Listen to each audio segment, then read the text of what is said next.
Oh, howdy all, grab yourself a beer, it's time for some Path of Exile discussion. You can probably tell by what's on the screen at the moment what this video is about, but I received a sponsorship offer. I received an email from a site saying, hey, let's work together.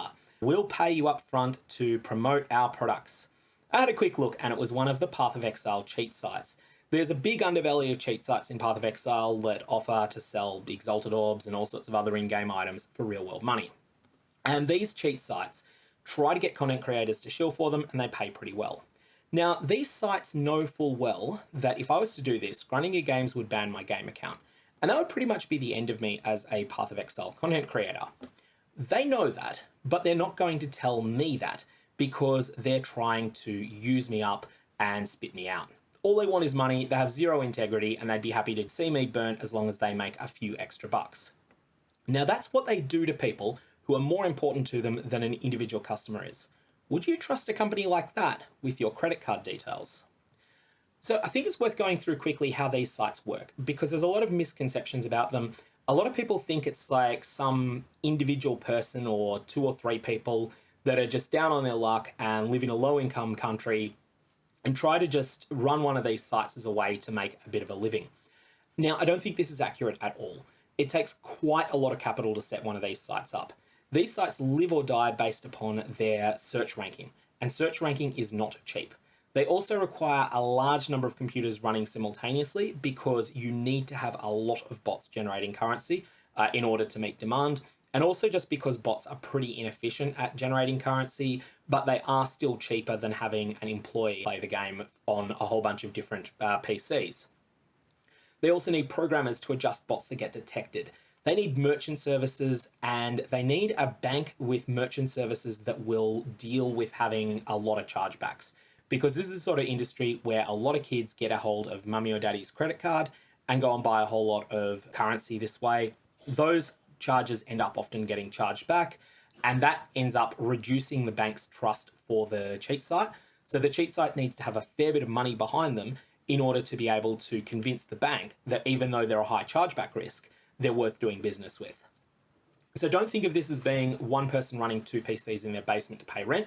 Instead, think of this as like an upper middle class person in a low income country that runs a sweatshop with 100 PCs and a few employees on 24/7. You'd probably need $250,000 US invested in order to set something like this up. Now, some of these PCs will be farming currency to sell, others will be spamming ads for their site, but others are also doing a few more nefarious things that don't get talked about that much, such as trying to get innocent players banned in order to decrease the amount of confidence that players have in the GGG anti-cheating detection. So let's talk about some of these things. Firstly, content theft. I've looked into a couple of these cheat sites so that you don't have to. One thing they'll do is they'll take other people's work and use it to advertise their site. So there was an absolutely fantastic post on the Path of Exile subreddit that was the 5th top post of the last week at the time that I searched. This was by Reddit user Squeezy102, and it was about the Arch Nemesis user interface. It was a very productive rant, and it was probably instrumental in GGG announcing that they're going to make changes to the Arch Nemesis UI. So a great post. One of these cheat sites lifted this post almost word for word. They changed just a few of the words. It looks like they've put it through Google Translate a couple of times, and then they've posted it on their own site as though it was their own work in a blog post, and they've added an ad to the bottom of it for their site's cheat services. So this is a way where they're basically using Squeezy102's hard work in that post, that excellent post that they'd done, just basically using it to shill for their site. And I sort of see, looking through YouTube analytics, that there's a tiny percentage of my views that come in from these cheat sites, which indicates that this is happening in a smaller way to me. Undoubtedly, a couple of my videos have been posted on their sites. Another thing they do is they give bad advice. They want repeat buyers. They don't want people who learn enough about the game to no longer need their services. So they give outright bad advice. They create terrible builds. They recommend inefficient crafting methods that see you hemorrhage currency because they want people to buy 1,000 Chaos Orbs from them, waste that 1,000 Chaos Orbs, then come back and buy another 1,000.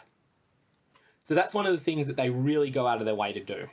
They want people to keep buying from them, never get any better at the game, and then eventually they'll quit the game because it's too hard, but they will have spent a whole lot of money at the cheat site since. And the sites hurt the customer in doing this. They've hurt their enjoyment of the game, but why do they care? They got their money. That's all they care about.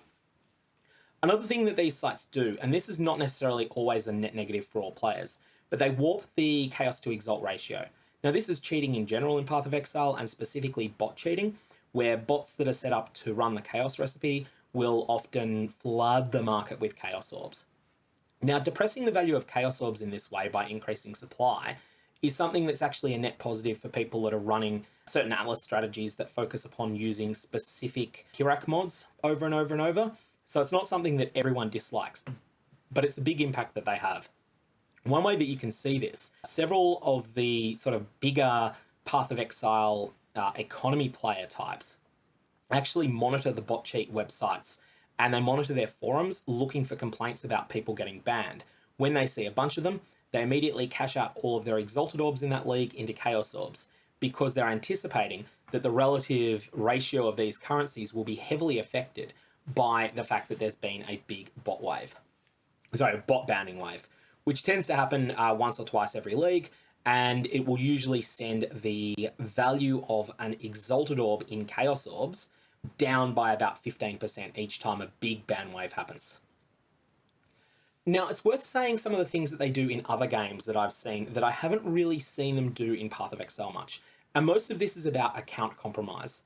So I used to play EVE Online. Now, you don't need to know everything about EVE Online here. All you really need to know is that it's got a similarly competitive economy to Path of Exile, probably actually more so, and it doesn't have the quarterly soft resets. Some people there are very wealthy in-game, and EVE circa 2012 had a larger cheat market than Path of Exile has ever had. Now, what cheat sites did in EVE Online at that era was massive waves of account hacking. I can't verify this, but I heard stories of guild websites that were compromised by design. The guild's webmaster was in on the scam. They were on the payroll of the cheat site, and they would get people to log into their guild forum. And they would count upon the fact that a large percentage of them would use the same credentials as they used in-game. They would just store these in plain text. It wouldn't be salted, it wouldn't be hashed. And then ultimately the guild webmaster would hand this over to the cheat site. At some point, the cheat site would just log on every one of these accounts and steal everything. Now, I haven't heard of this happening in Path of Exile, but it's the sort of thing that could happen.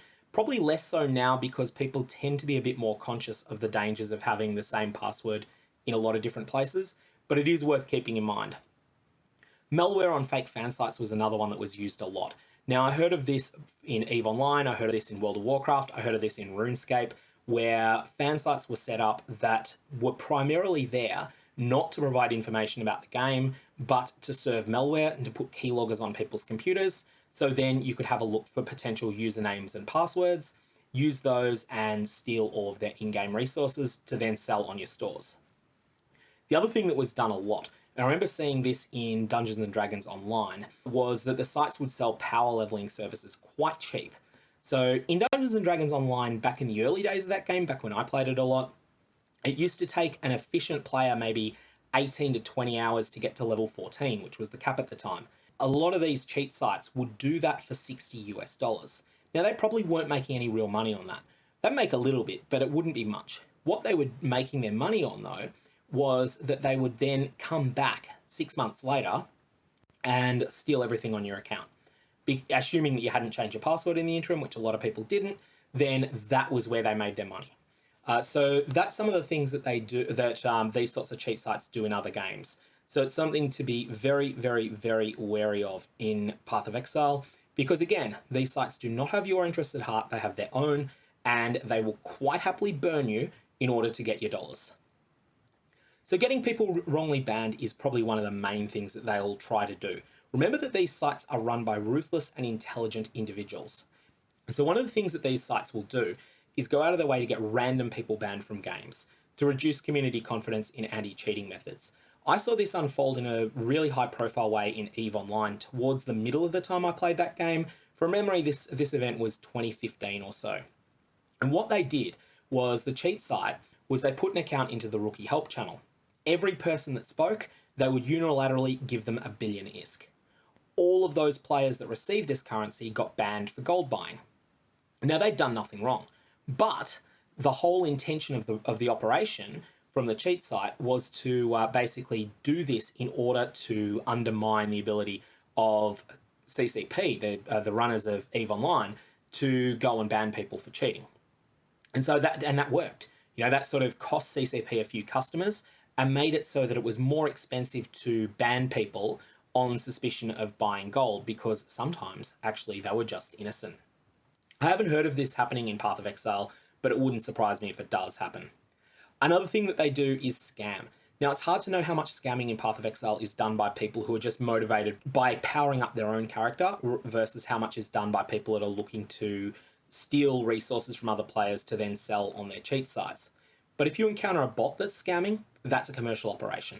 If you see someone doing various tricks involving the trade window, where they're clicking at 10 actions per second or more than that, then you know that that person is definitely a bot, and that this is someone that is a commercial operator trying to make money out of scamming you out of your in-game wealth. Definitely report them to GGG when you see this, but also it's just worth being very aware that that is something that if we could stamp out the demand side from these sites, if we could drive their customers away, then the amount of scamming in-game would undoubtedly decrease.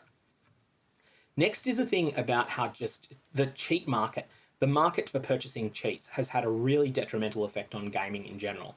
I remember playing Arcade when it came out. I remember quite liking the game at first, and then about a month maybe into the game, I could have the timeline wrong, they started selling Thunderstruck logs in their in-game cheat store.